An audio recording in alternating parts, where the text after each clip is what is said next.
Un chemin de vie hors du commun, à brinque-ballé Pierre Rabhi d'Algérie aux usines automobiles de Paris.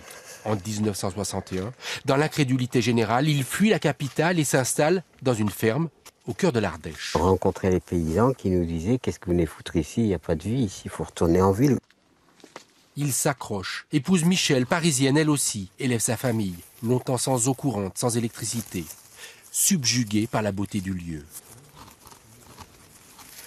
La terre est pauvre, tout juste bonne à nourrir un troupeau de chèvres. Alors il développe des trésors d'imagination, en dehors des dogmes agricoles de l'époque. Plus d'engrais chimiques, par exemple. Ce fumier des animaux, on l'a composté et c'est comme ça qu'on a commencé à créer les premiers engrais organiques vivants que l'on a mis dans notre terre.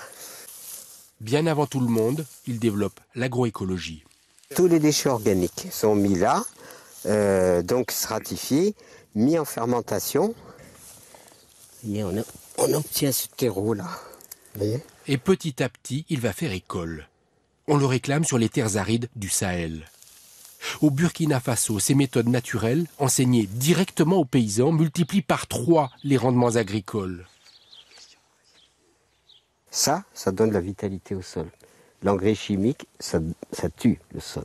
On a aujourd'hui une agriculture qui, pour produire, est obligée de détruire. Ces combats deviennent politiques. Avec son ami Didier Meunier, il aide les paysans d'Haïti à échapper aux semences OGM.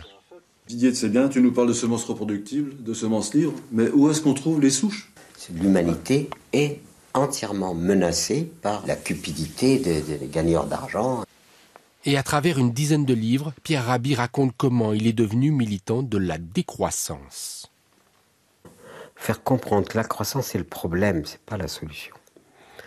Même une baleine, ça s'arrête de croître quand même. Il y a un moment, vous imaginez une baleine qui s'arrêterait jamais de croître, où est-ce que ça nous mène? Et c'est cette croissance-là qui a établi les règles de l'économie, qui en fait n'est pas de l'économie, c'est du pillage. Quelle planète laisserons-nous à nos enfants? Et quels enfants laisserons-nous à la planète? Il s'interroge, sa fille apporte des réponses concrètes. Elle a créé une école et un hameau écologique. Méthode éducative nouvelle, maison en terre et en bois, isolée avec de la paille, uniquement des matériaux locaux. D'autres projets encore portent ces idées. L'utopie de Pierre Rabhi est en marche.